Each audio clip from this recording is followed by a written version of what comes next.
Praise the lord. దేవునికి మహిమ కలుగును గాక. ప్రభు నామంలో మీ అందరికీ వందనాలు. అందరు బాగున్నారా అండి? మీరందరూ బాగున్నారని మేము విశ్వసిస్తున్నాం. ప్రతిదినం మీ కొరకు ప్రార్థన చేస్తున్నాం. ఈ సమయంలో దేవుని వాక్యం వినడానికి మనమందరం మన హృదయాలను సిద్ధపరచుకుందాం. షకీనా మినిస్ట్రీ సంఘ కాపరి పాస్టర్ జి విజయ్ కుమార్ గారు ఈ సమయంలో మనకు వాక్య సందేశాన్ని అందిస్తారు. మనమందరం ప్రార్థనాపూర్వకంగా ఏకీభవించి దేవుని దీవెనలు పొందుదాం.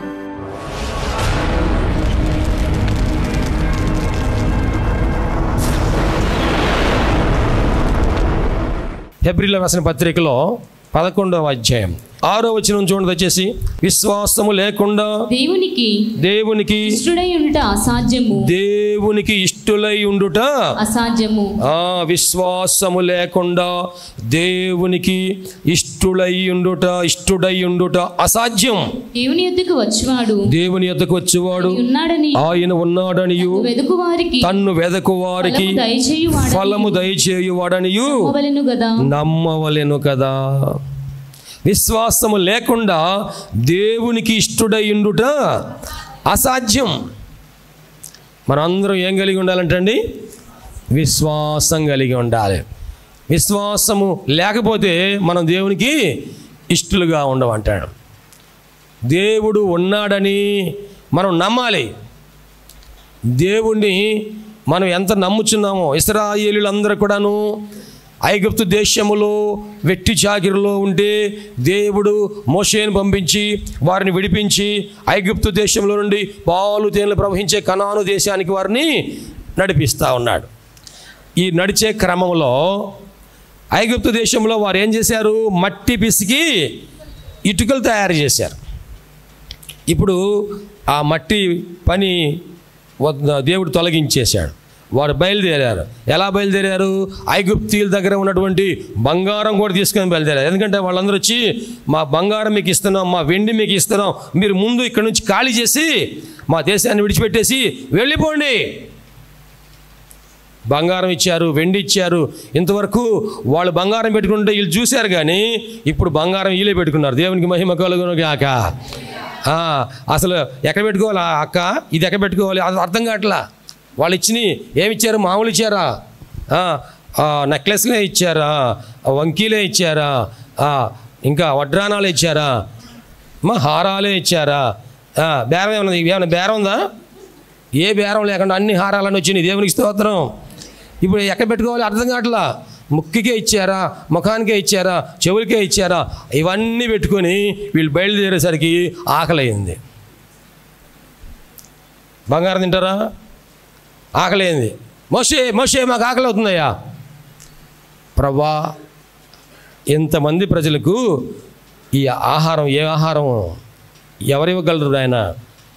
దేవుడు అంటున్నాడు, ఇదిగో ఆకాశం నుండి నేను మన్నాను కురిపిస్తాను. మన్నాను తింటా ఉన్నారు. వారు తినక మునిపే మాకు దాహం అవుతుందయ్యా అన్నారు.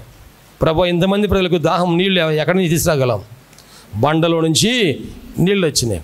ఇప్పుడు వీరు దేవుని నమ్మాలా నమ్మొద్దా? ఏమండి, దేవుని నమ్మాలా నమ్మొద్దా? ఆహారం లేకపోతే ఆహారం ఇచ్చాడు, నీళ్ళు లేకపోతే నీళ్ళు ఇచ్చాడు. ప్రయాణం వెళ్తుంటే బాగా ఎండ ఎక్కువైపోతుంది, ఇంత ఎండ ఉంటే మేమేం ప్రయాణం చేస్తాము అంటే దేవుడు ఏం చేశాడంట? పగలు మేఘస్తంభమును ఏర్పాటు చేశాడు. దేవునికి మహిమ కలుగునుగాక. రాత్రిపూట బాగా చలిగా ఉందంట, మంచు పడుతుందంట. ఒకటి చీదుకుంటున్నారు అందరూ. ఒకరు తగ్గిన తర్వాత ఇంకొకరు తగ్గుతూ ఉన్నారు. అయ్యా మాకు చలిగా ఉంది బాబు, మోషే మేమేం చేయాలి అంటే, ఏ ప్రభువా ఏం చేయాలి నాయన అంటే, దేవుడు అన్నాడు, ఇదిగో పగలు మేఘస్తంభం ఉంచాను కదా, అలాగే రాత్రి అగ్నిస్తంభాన్ని ఉంచుతాను. ఇప్పుడు అగ్నిస్తంభంలో వెచ్చగా వారు నడుచుకుంటూ వెళ్తున్నారు. స్వెట్టర్లు వేసుకోలేదు కదండి, చలిమంటలు వేసుకోలేదు, హీటర్లు పెట్టుకోలేదు, ప్రశాంతంగా వెళ్ళిపోతూ ఉన్నారు. పగలే మేఘస్తంభం వస్తుంది, రాత్రి ఏమో అగ్నిస్తంభం వస్తుంది. ఇలాగా ముందుకు కొనసాగుతూ ఉన్న సమయంలో వారు దేవుడిని నమ్మాలా నమ్మకూడదు? వారిలో అపనమ్మకం ఏమి రావచ్చా? వారిలో అనేక మంది సనిగి సంహారకుని చేత సంహరించబడిరి. ఆహారం ఇచ్చిన దేవుడు నీళ్ళు ఇవ్వడా? నీళ్ళు ఇచ్చిన దేవుడు నీడ ఇవ్వడా? ఏమండి, అన్నీ ఇస్తాడు కదా. మనం కూడా చాలాసార్లు ఐగుప్తును విడిచిపెట్టాం, లోకంలో పాప సంబంధమైనవన్నీ విడిచిపెట్టేసాము, లోకాచారాలన్నీ విడిచిపెట్టాము, ప్రభువుని నమ్ముకోవడానికి ఇదిగో దేవుని మందిరానికి వచ్చాము, బాప్తిసం తీసుకున్నాము, బలలో పాల్గొంటున్నాము, ప్రభుని వెంబడిస్తూ ఉన్నాము. ఇంకా కొన్ని అనుమానాలు, ఇంకా కొన్ని సందేహాలు, ఇంకా కొంత అవిశ్వాసము మనలో ఉంటే మనం దేవునికి ఇష్టలుగా ఉంటామా? అవిశ్వాసానికి అవకాశం ఇవ్వచ్చా? ఏమండి, అవిశ్వాసానికి అవకాశం ఇవ్వచ్చా? విశ్వాసము లేకుండా దేవునికి ఇష్టడై ఉండుట అసాధ్యం. కాబట్టి మనం ఏం చేయాలి? నమ్మాలి, ప్రభుని నమ్మాలి, వాక్యము నమ్మాలి. ఇక్కడ దేవుని సేవకులు వాక్యము బోధిస్తున్నప్పుడు ఈ వాక్యాన్ని మనము నమ్మాలి. యెహోవాను నమ్ముకొనండి, ఆయన ప్రవక్తలను నమ్మండి. ప్రతి దేవుని బిడ్డలారా, ఎవరైతే నమ్ముతారో నమ్ముట నీ వలన అయితే మార్కు సువార్త 9వ అధ్యాయంలో రాయబడింది కదా, 29వ వచనంలో, నమ్ముట నీ వలనైతే నమ్ము వారికి సమస్తము సాధ్యమే. మత్తయి సువార్త 8వ అధ్యాయము మొదటి 3 వచనాలు చదువుకుందామా? మత్తయి సువార్త 8వ అధ్యాయము మొదటి 3 వచనాలు చూడండి దయచేసి. ఆయన కొండ మీద నుండి దిగి వచ్చినప్పుడు బహు జన సమూహములు ఆయనను వెంబడించెను. ఇదిగో కుష్ఠరోగి వచ్చి ఆయనకు మ్రొక్కి, కుష్ఠరోగి వచ్చి ఆయనకు మ్రొక్కి. మత్తయి సువార్త 8వ అధ్యాయము మొదటి 3 వచనాలు చదవండమ్మా. ప్రభువా ఇష్టమైతే, నీకిష్టమైతే శుద్ధినిగా చేయగలవనెను, నన్ను శుద్ధునిగా చేయగలవు. ఏమంటున్నాడండి? కుష్ఠరోగి వచ్చి ఆయనకు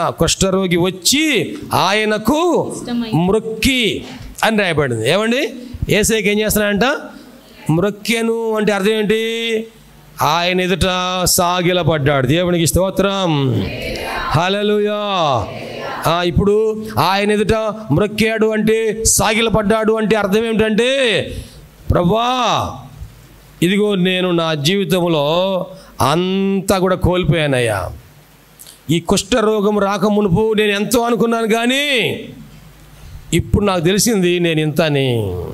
చాలాసార్లు కొంతమంది అనుకుంటున్నారు నేను ఎంతో, నా రేంజ్ ఏందో తెలుసా, మా కెపాసిటీ ఏందో తెలుసా, మా స్టేటస్ ఏందో తెలుసా? నీ ఫోన్ స్టేటస్ చూస్తే అర్థమైపోయింది నీ స్టేటస్ ఏంది, మా విలువేంటో తెలుసా, మా గొప్పతనం ఏంటో తెలుసా? కొంతమంది అనుకుంటా ఉన్నారు. ఇతను కూడా ఒకప్పుడు అలాగనే అనుకుని ఉండొచ్చేమో. ఇప్పుడు అనుకుంటున్నాడు, ప్రభువా ఇదిగో ఈ కుష్ఠరోగం వచ్చిన దగ్గర నుండి నన్ను ఇంట్లో నుంచి వెలివేశారయ్యా. ధర్మశాస్త్ర ప్రకారంగా ఆ దినముల్లో కుష్ఠరోగం రాగానే ఆ కుష్టు పొడ లేక మచ్చ అది యాజకుడు చూసి నిర్ధారణ చేస్తాడు. ఇది కుష్ఠరోగము, ఈ పొడ ఈ మచ్చ ఇది కుష్ఠరోగం సంబంధించింది అని నిర్ధారణ చేసిన తర్వాత అతనిని ఇంటిలో నుండి ఊరిలో నుండి ఊరు వెలుపలకి వెలివేస్తారు. ఆ ఊరు వెలుపల అతను ఉండాలి, కానీ ఊరిలోనికి రాకూడదు. అతను ఏం చేయాలంటే, కుష్ఠరోగం వచ్చిన వ్యక్తి తన పై పెదవులను కప్పుకొనుచు, ఎవరన్నా వస్తుంటే తన పై పెదవులను కప్పుకొనుచు ఏం చెప్పాలంట? నేను అపవిత్రుడను, నేను అపవిత్రుడను, మీరు నన్ను తాకకూడదు, మీరు నాతో మాట్లాడకూడదు అని అతనే చెప్పుకోవాలంట. ప్రేమ దేవుని బిడ్డలారా, ఇప్పుడు ఈయన అంటున్నాడు, నేనంటే ఒకప్పుడు నా ఇంట్లో, నా బజార్లో, నా వీధిలో, మా ఊరిలో నేనంటే అందరూ కూడా నువ్వు గొప్పగానే భావించేవారు, అందరూ కూడా ప్రేమించేవారు. ఇప్పుడు నేనంటే ఎవరికి ఇష్టము లేదయ్యా. నేనంటే నా భార్యకి ఇష్టం లేదు, నేనంటే నా బిడ్డలకి ఇష్టం లేదు, నేనంటే నా కుటుంబానికి ఇష్టం లేదు, నేనంటే నా సమాజానికి ఇష్టం లేదు, నేనంటే ఎవరికి ఇష్టం లేదు ప్రభువా. ఈ కుష్టి వ్యాధితో నేను సావుకు సమీపిస్తున్నానయ్యా. మానసికంగా చచ్చిపోయాను, శారీరకంగా కూడా ఇగో సావుకు సమీపిస్తున్నాను. నేనంటే ఎవరికి ఇష్టం లేదు. నీకు ఇష్టమైతే గట్టిగా చెప్పలు కూడదమ్మా. నీకు ఇష్టమైతే, నీకు ఇష్టమైతే, నీకు ఇష్టమైతే వచ్చి తన జీవితాన్ని ప్రభు పాదాల దగ్గర సాష్టాంగపడి అప్పగించుకుంటున్నాడు. నేనంటే ఎవరికి ఇష్టం లేదయ్యా, కానీ నీకు ఇష్టమైతే. ఈరోజున ఆలోచన చేయండి, నీవంటే ఎంతమంది ఇష్టపడుతున్నారో నువ్వంటే ఎంతమంది ఇష్టపడలేదో.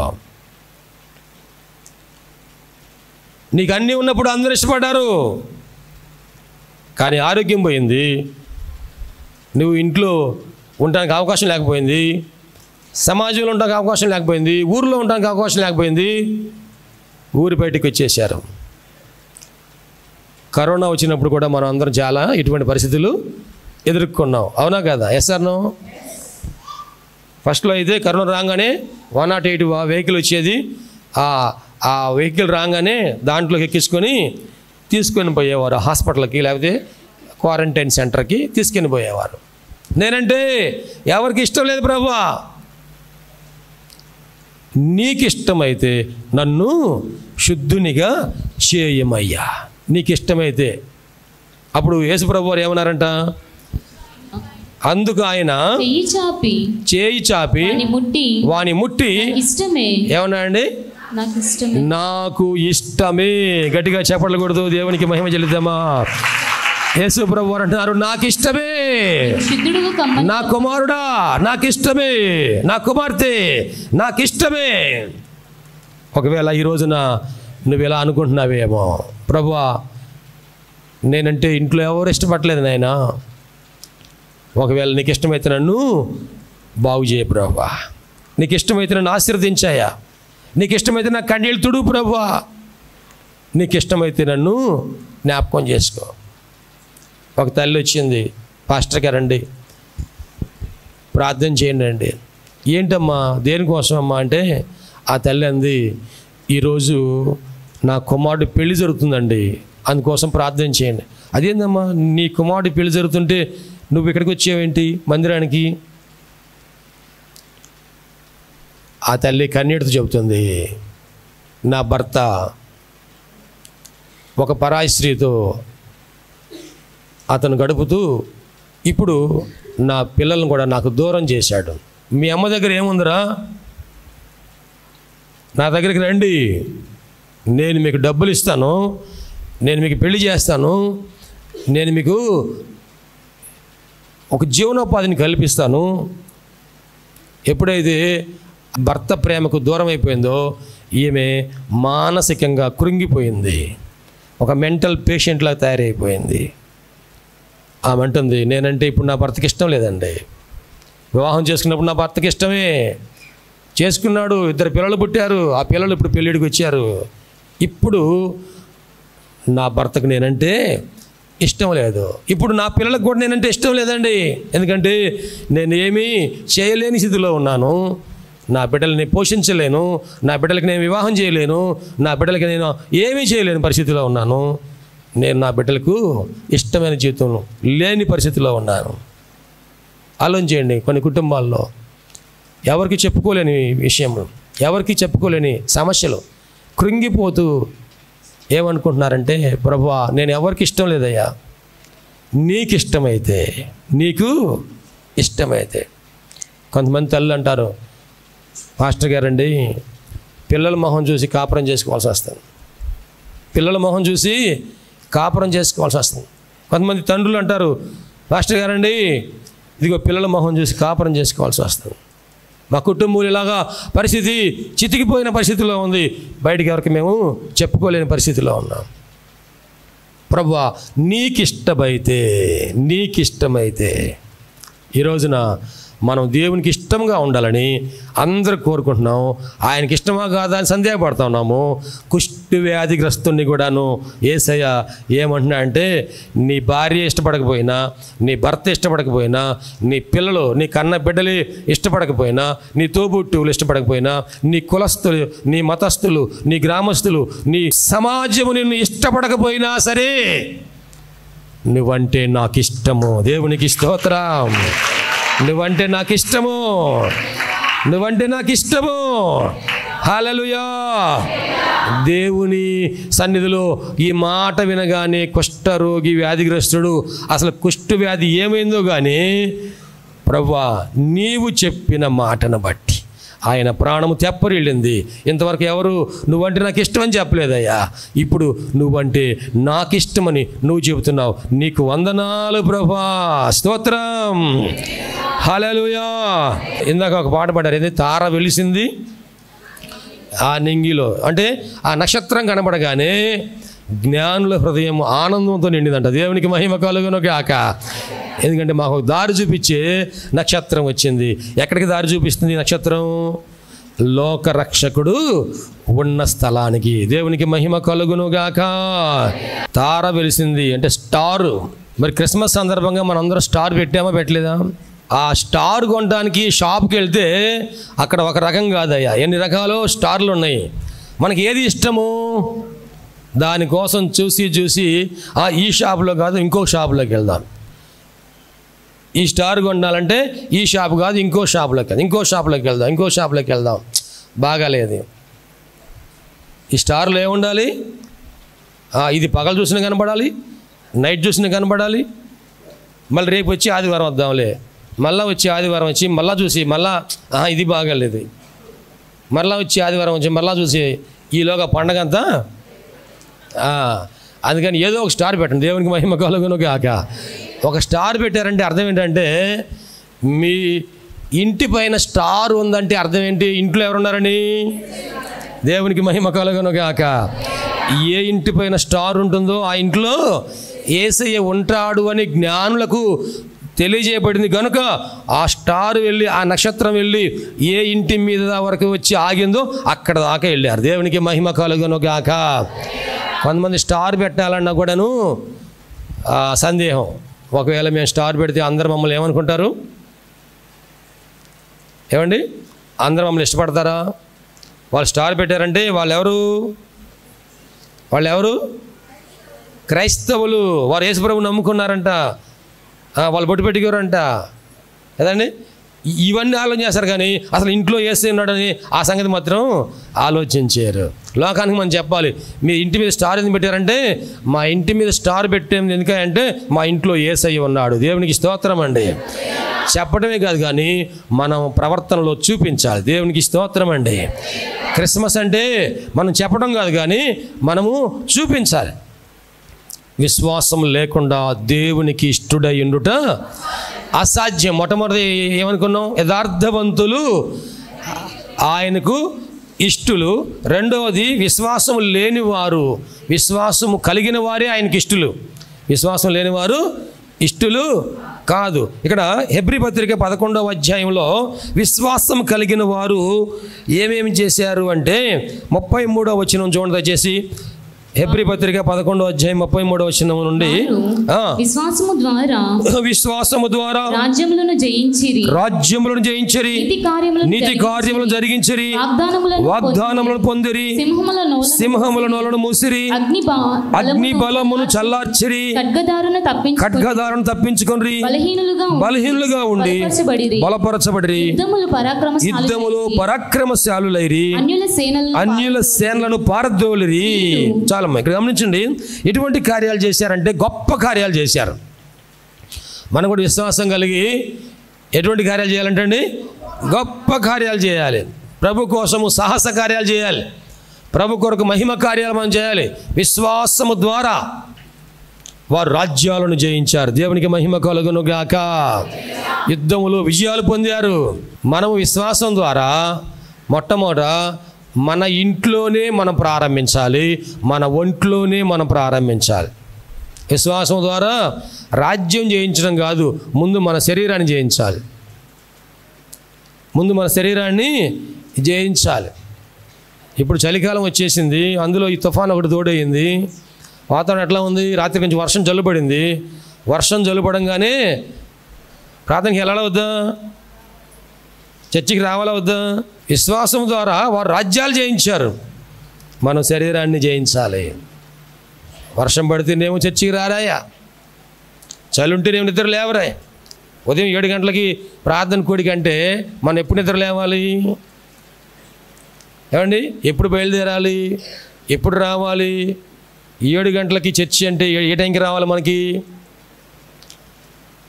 మన అమెరికా వెళ్ళొచ్చిన ఒక ఆయన చెప్తున్నారు, అమెరికాలో హాల్లో గడియారం ఉందండి, బెడ్రూమ్లో గడియారం ఉందండి, వంటగదిలో గడియారం ఉందండి, బాత్రూంలో కూడా గడియారం ఉందండి. దేనికంట గడియారం పెట్టింది? ఎక్కడున్నా సరే, వాళ్ళు నిద్రపోతున్నా సరే గడియారం చూడాల్సిందేనంట. డైనింగ్ హాల్లో తింటున్నా సరే గడియారం చూస్తారంట. చివరికి బాత్రూంలో ఉన్నా కానీ ఏం చేస్తారంట? గడియారం చూస్తారంట. టైం అంటే టైం ప్రకారము అక్కడికి వచ్చి ఆ పని చేస్తారంట. ఆఫీస్కి వెళ్ళాలన్నా, చర్చికి వెళ్ళాలన్నా, ఫంక్షన్కి వెళ్ళాలన్నా, దేనికైనా సరే ఏ టైం అంటారో ఆ టైం ప్రకారంగా వారు ఫాలో అవుతూ ఉంటారంట. ఆంధ్రాలో మాత్రం అది లేదు. మనము విశ్వాసముతో నేను నిద్ర లేవాలంటే గడియారం పెట్టుకుంటే గడియారం కంటే ముందే నిద్ర లేవాలి. దేవునికి మహిమ కలుగును గాక. హల్లెలూయా. ఇది ఎవరి పని? ఇది ఎవరి పని అండి? నా పని కాదు. ఎవరి పని ఇది? దేవుని పని. మనము విశ్వాసముతో చేస్తే దాని ప్రతిఫలాన్ని తప్పనిసరిగా మనం పొందుకుంటాం. దేవునికి స్తోత్రం. హల్లెలూయా. విశ్వాసముతో వారు రాజ్యాలు జయించారు. ఇప్పుడు మనం బెంగళూరు పోదామని చెప్పేసి ట్రైన్ టికెట్ బుక్ చేసాం. ఉదయాన్నే 6 గంటలకి ట్రైన్ అనుకోండి, మనం ఎప్పుడు నిద్ర లేవాలి? 6 గంటలు నిద్ర లేస్తారా? ముందే నిద్ర లేస్తాం కదా. ఒక ప్లాన్ అనేది ఉంది కదా. మరి దేవుని మందిరానికి రావాలంటే ఒక ప్లాన్ ఉండాలి కదా. ఒకవేళ మనం లేట్గా వెళ్ళాలనుకోండి, ట్రైన్ ఉండిద్దా? ఉండకపోతే మనకు సీటు లేదు, మనకు పోయే మార్గం లేదు.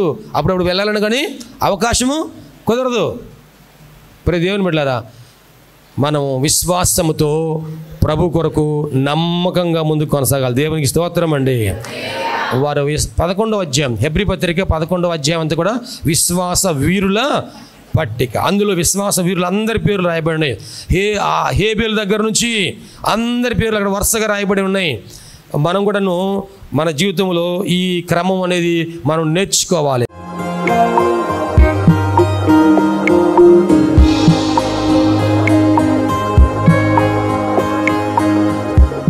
ప్రభునందు ప్రియ దేవుని బిడ్డలారా, ఇంతవరకు దేవుని వాక్యం విన్నందులకు ప్రభునామన వందనాలు తెలియజేస్తున్నాం. మనం అందరం ప్రార్థనలో ఏకీపిద్దాం. తలలు వంచి కనులు మూసుకొని ప్రార్థనలో ఏకీపిద్దామండి. ప్రార్థించుకుందాం. మహోన్నతుడైన దేవ, పరిశుద్ధుడైన మా ప్రభువా, నీ పరిశుద్ధమైన పాదములకు వందనాలు. ఇదిగో నాయనా, ఈ వాక్యము ద్వారా మాతో మీరు మాట్లాడినందుకు వందనాలు ప్రభువా. అవును, నువ్వు సజీవుడైన దేవుడివయ్యా, మాట్లాడే దేవుడవు ప్రభువా. ఈ వాక్యం మా హృదయంలో పదిలిపరుచుకుంటూ సహాయం చేయండి. సంపూర్ణమైన మారు మనసు మాకు దయచేయండి. పాప క్షమాపణ అనుభవం మాకు దయచేయండి. రక్షణ ఆనందం మాకు దయచేయండి ప్రభువా. ఈ అనారోగ్యములు, బలహీనతలు, సమస్యలు, శోధనలు, సైతాను ఆటంకాలు అన్నీ కూడా యేసుక్రీస్తు నామములో తొలగించండి నాయన. పరిశుద్ధాత్మ దేవ, మీ కార్యం జరిగించండి అయ్యా. మీరు మాకు తోడుగా ఉండి దీవించండి. మమ్మల్ని, మా కుటుంబం జ్ఞాపకం చేసుకోండి. మా బిడ్డల్ని మీరు ఆశీర్వదించండి ప్రభువా. మా కుటుంబంలో రక్షణ ఆనందం సంపూర్ణంగా దయచేయండి. ఎటువంటి అవసరాలని మీకు తెలుసునైనా ప్రతి అవసరతలో కూడా మాకు సహాయం దయచేయండి. అన్ని విషయాలు కూడా మీరు దీవించండి. ఈ టీవీ ప్రోగ్రాం చూసిన ప్రతి ఒక్కరిని పేరు వరుసన మీరు దీవించి రక్షించి మీరు అక్కడ కొరకు సిద్ధపరచండి. మంచి భవిష్యత్తును వారికి దయచేసి మీ కృపలో మీరు వర్ధలు చేయమని నీకే సమర్పణ చేసుకుంటూ యేసయ్య పరిశుద్ధ నామములో స్తుతించి ప్రార్థించి వేడుకుంటున్నాము తండ్రి. ఆమెన్. తండ్రి, కుమార, పరిశుద్ధాత్మ త్రియేక దేవుని దీవెన తోడుగా నడిపించను గాక. Amen, amen, amen. మీ అందరికీ ప్రభునామన వందనాలు. దేవుడు మిమ్మల్ని దీవించను గాక. ఆమెన్. ప్రభునందు ప్రియమైన సహోదరి సహోదరులందరికీ షకీనా ప్రార్థనా మందిరం తరపున హృదయపూర్వక వందనాలు తెలియజేస్తున్నాం. దేవుని కృప వలన 2012వ సంవత్సరంలో 350 గజముల స్థలంలో ఈ మందిరం నిర్మించుకోవడానికి ప్రభు కృపించారు. 2016వ సంవత్సరంలో నూతన స్థలం 180 గజముల స్థలం తీసుకోవడానికి ప్రభు సహాయం చేశారు. ఈ సమయంలో ఈ స్థలం అంతట్లో కూడాను మందిరం నిర్మించుకోవడానికి ప్రభు ఏర్పాటు చేసి ఉన్నారు కనుక ఈ మందిర నిర్మాణం, పాత మందిరం తీసివేసి నూతన మందిర నిర్మాణం కార్యక్రమం ప్రారంభించబడిందని దయచేసి ఈ మందిర నిర్మాణం కొరకు మీరు అందరూ ప్రార్థన చేయాలని, ప్రేరేపించబడిన వారందరూ కూడాను ఈ మందిర నిర్మాణంలో 106 అడుగుల పొడవు 45 అడుగుల వెడల్పు కలిగిన ఈ స్థలం అంతట్లో మందిర నిర్మాణం స్లాబ్ వేయటం జరుగుతుంది కనుక దయచేసి ప్రేరేపించబడిన వారందరూ కూడా మీ ఆర్థిక సహాయ సహకారాలు అందించి ప్రార్థించి మీరు దీవించబడాలని ప్రభునామన మనవి చేస్తున్నాం. ఈ స్క్రీన్ మీద చూపించబడుతున్న నంబర్కు మీరు ఫోన్పే కానీ గూగుల్ పే కానీ లేక మా అకౌంట్ నెంబర్కి మీరు కానుక పంపించి సహాయం చేయాల్సిందిగా కోరుతున్నాం. లేక మీరు ప్రత్యక్షంగా వచ్చి ఈ మందిర నిర్మాణ కార్యక్రమాన్ని చూసి మీరు కానుక అందించి దీవించబడాలని ప్రభునామమున మనం చేస్తాం. ప్రభు మనందరికీ తోడుగా ఉండి ఆశీర్వదించును గాక. ఆమె. షకీనా ప్రార్థనా మందిరము దేవుని యొక్క దర్శనములో దేవుని కృప వలన 2012వ సంవత్సరము మే నెల 1వ తారీఖున ప్రతిష్ఠ చేయటం జరిగింది. ఈ మందిరంలో దేవుని ఆరాధించుటకు విచ్చేసిన వారు ఆత్మరక్షణ, శరీర స్వస్థత, వారి జీవితంలో ఆశీర్వాదాలు పొందుకుంటూ ఉన్నారు. ఉపవాస ప్రార్థనలో అభిషేకించబడి దేవుని ఆత్మతో ఆరాధించుచున్నారు. అనేక మంది పరిశుద్ధాత్మతో నింపబడుచున్నారు. దురాత్మ బంధకములతో బంధించబడిన వారు సాతాను బంధకాల విడిపించబడి ఆశీర్వాదం పొందుతూ ఉన్నారు. రక్షణ లేని వారు బాప్తిసం పొంది రక్షణ ఆనందాన్ని అనుభవిస్తూ ఉన్నారు. ఈ మందిరంలో చేయబడుచున్నటువంటి ఉపవాస ప్రార్థనలు, అభిషేక ఆరాధనలో అనేక మంది దీవించబడుతూ ఉన్నారు. ప్రియ స్నేహితులారా, మీరును సమస్యల్లో సతమతమవుతున్నారా? వ్యాధి బాధలతో పీడించబడుతున్నారా? నెమ్మది లేక బాధపడుతున్నారా? రండి, షకీనా ప్రార్థనా మందిరంలో ఆరాధనలో ఏకీభవించండి. ప్రభు మీకు సహాయం చేయగలరు. ప్రతి నెల 2వ శనివారము షకీనా ప్రార్థనా మందిరంలో సంపూర్ణ రాత్రి ఉపవాస ప్రార్థన ఏర్పాటు చేయబడింది. ఈ ఉపవాస ప్రార్థనలో అనేక మంది ఆత్మతో అభిషేకించబడుతున్నారు. అనేక మంది ఆత్మ వరములతో నింపబడుతున్నారు. దురాత్మ బంధకముల్లో ఉన్నవారు విడిపించబడుతున్నారు. దేవుని యొక్క ఆశీర్వాదాలు పొందుకుంటున్నారు. అనారోగ్యంతో ఉన్నవారు స్వస్థపరచబడుతూ ఉన్నారు. ఈ సందేశం మీకు ఆశీర్వాదకరంగా ఉందని నమ్ముచున్నాం. మీ ప్రార్థన అవసరతలకు మరిన్ని వివరములకు సంప్రదించవలసిన మా address pastor G Vijay Kumar గారు, షకీనా ప్రార్థనా మందిరం, శారదా కాలనీ, 32వ లైన్, రెడ్డిపాలెం రోడ్, గుంటూరు. మా ఫోన్ నెంబర్స్ 9963242497 మరి ఒక నెంబర్ 8885539777. షకీనా ప్రార్థనా మందిరములో ఆదివారపు ఆరాధనకు మా ఆహ్వానం. అనారోగ్యంతో బాధపడుచున్నారా? దురాత్మలతో పీడింపబడుచున్నారా? పాపపు అలవాట్లు మానలేకపోవచ్చున్నారా? కుటుంబ సమస్యలతో కృంగిపోవచ్చున్నారా? భవిష్యత్తు గురించి భయపడుచున్నారా? షకీనా ప్రార్థనా మందిరానికి ఇదే మా ఆహ్వానము. రక్షణానందం పొందడానికి, ఆరోగ్యము, ఆశీర్వాదము పొందడానికి, పరిశుద్ధాత్మ అభిషేకం పొందడానికి, ప్రభువు రాత్రి వరకు సిద్ధపడట కొరకు ఆదివారం ఉదయం 7:30 గంటలకు షకీనా ప్రార్థనా మందిరంలో జరుగు ఆరాధనకు అందరికీ ప్రేమపూర్వక ఆహ్వానము.